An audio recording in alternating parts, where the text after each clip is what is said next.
حبیب یمنی کو کہا ہمارے ہاں ایک ایسا شخص نکلا ہے جو ایسے ایسے دعوے کر رہا ہے، آؤ۔ اس حبیب نے کہا میں تو اپنی آنکھوں سے آ کر کے دیکھوں گا، اگر وہ جادوگر ہے تو میں سمجھ جاؤں گا کہ وہ کیسے جادو کرتا ہے، مجھے بھی تھوڑا علم ہے۔ وہ شخص حبیب یمن سے نکل کر کے مکہ آیا۔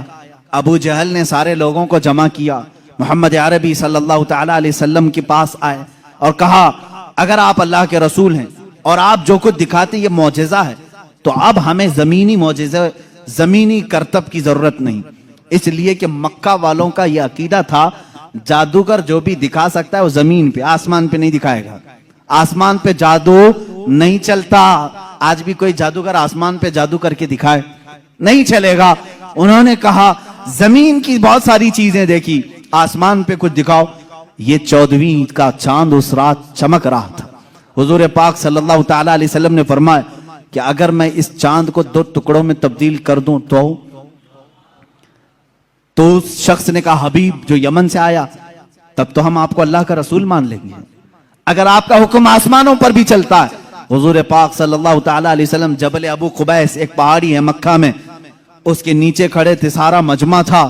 اللہ کے نبی صلی اللہ تعالیٰ علیہ وسلم نے چاند کی طرف یوں اشارہ فرمایا، اچانک چاند شک ہوا، ایک ٹکڑا پہاڑ کے اس طرف، دوسرا ٹکڑا پہاڑ کے اس طرف نظر آ رہا تھا۔ یہ ایسا نہیں کہ کرتب دکھانے والے یوں توڑ کر یوں بٹھا دیں۔ اللہ کے حبیب صلی اللہ علیہ وسلم نے جو شق القمر کا معجزہ دکھایا وہ آدھی رات تک ٹکڑوں میں ہی رہا، منٹ 2 منٹ 5 منٹ نہیں، آدھی رات تک ٹکڑوں میں رہا۔ اور یہ بات صرف مکہ والوں نے نہیں، جادو ہو تو سامنے والوں کو دکھے، میاں اب تو کمال آسمان پر ہوا ہے۔ چاند ایک شہر میں طلوع نہیں ہوتا، پوری دنیا میں طلوع ہوتا ہے، پوری دنیا میں۔ اب میں آپ کو بتاؤں چند تاریخی باتیں۔ ہندوستان کی سرزمین پر بھی چاند کے ٹکڑے ہوتے ہوئے دیکھا تھا۔ راجہ چرمن جو کاسرگوڑ کیرلا کے رہنے والے، آج بھی اس راجہ کا فورٹ موجود ہے، وہاں سے اس نے چاند کے 2 ٹکڑے ہوئے دیکھا اور اس نے اس رات کو نوٹ کر کے رکھ لیا کہ فلاں فلاں رات چاند کے 2 ٹکڑے ہوتے ہوئے میں نے دیکھا ہے۔ پھر جب حضرت مالک بن دینار تشریف لائے ہندوستان آئے اور ان کے کمالات کو دیکھ کر کے اس نے کہا ایک رہسیہ ہے، ایک معمہ ہے جو حل نہیں ہوتا، میں نے ایک رات چاند کے 2 ٹکڑے ہوتے ہوئے دیکھا ہے۔ حضرت مالک بن دینار نے کہا وہ میرے آقا کی انگلیوں کی برکت تھی۔ کہا وہ کون ہے، کہاں رہتے ہیں؟ کہا وہ مکہ مکرمہ میں ہیں۔ رسول کریم صلی اللہ تعالیٰ علیہ وسلم کے متعلق مالک بن دینار نے جب بتایا، اس راجہ نے اسی وقت سفر کا ارادہ کیا اور اپنے کچھ ساتھیوں کے ساتھ سفر کے لیے روانہ ہوا، مکہ مکرمہ پہنچا بھی اور اسلام کی دولت سے مشرف بھی ہوا۔ جہاں تک یہ تاریخ ملتی ہے واپسی میں درمیانی راستے میں اس کا انتقال ہوا اور مسقط سلالہ کے قریب غالباً جو عمان میں ایک شہر ہے وہاں پر تدفین بھی عمل میں آئی، آج بھی مزار مبارک ہے۔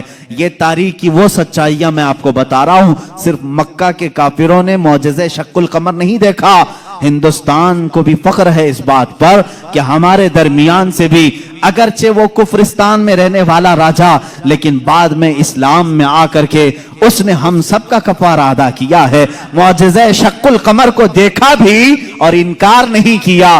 اس سے یہ معلوم ہونا چاہیے ہندوستانی وہ ہو جو میرے آقا کے معجزوں کو دیکھے تو انکار نہ کرے بلکہ ایمان لے کر کے آئے اور صحابہ کے نقش قدم پر چلے۔ یہ حقیقی ہندی ہونے کی دلیل بھی ہے، جو ہندوستانی مسلمان ہے وہ حضور کے علم غیب کا انکار نہ کرے۔ صحابہ نے انکار نہیں کیا تھا، صحابہ نے نہیں کہا تھا پیٹ پیچھے کی خبر نہیں ہے۔ عزیزان گرامی وقار، اب رسول کریم صلی اللہ تعالیٰ علیہ وسلم کے معجزے شق القمر کو جو ہوتے ہوئے حبیب یمنی نے سامنے دیکھا۔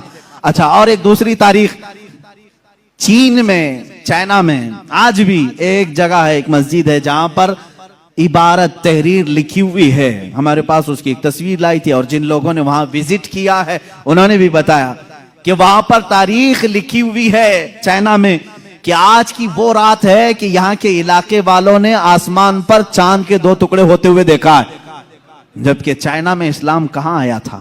اس وقت کوئی اسلام اور ایمان والا نہیں تھا، اس کے باوجود لوگوں نے جو دیکھا وہ دیوار پر لکھا ہوا ہے۔ یہ تاریخ کی سچائیاں ہیں اور اس کا انکار کفر ہے، اس لیے کہ شق القمر کا معجزہ خود قرآن بیان کر رہا ہے، اقتربت الساعۃ وانشق القمر، قیامت قریب آ جائے گی تو چاند پھٹ جائے گا۔ اس کی تفسیر میں فرمایا چاند خود سے نہیں، حضور پاک کی انگلیوں کے اشارے سے پھٹا ہے، یہ معجزہ۔ اور اس کے بعد حضور پاک صلی اللہ تعالی علیہ وسلم کے اس معجزے کو دیکھ کر کے حبیب یمنی نے کہا اچھا یہ تو ہم نے دیکھ لیا، لیکن اللہ کا رسول وہ ہے، دیکھیں اب یہ عقیدہ ہے اصل عقیدہ۔ کافر بھی عقیدہ یہ رکھتے تھے رسول وہ ہوتا ہے جو غیب کی خبریں دیتا ہے، غیب کی خبریں دیتا۔ اس نے یہ اپنی شکایت نہیں کی، کہا میرے دل میں ایک بات ہے جو چبھ رہی ہے، کیا آپ بتا سکتے ہیں؟ کون کہا؟ حبیب یمنی نے۔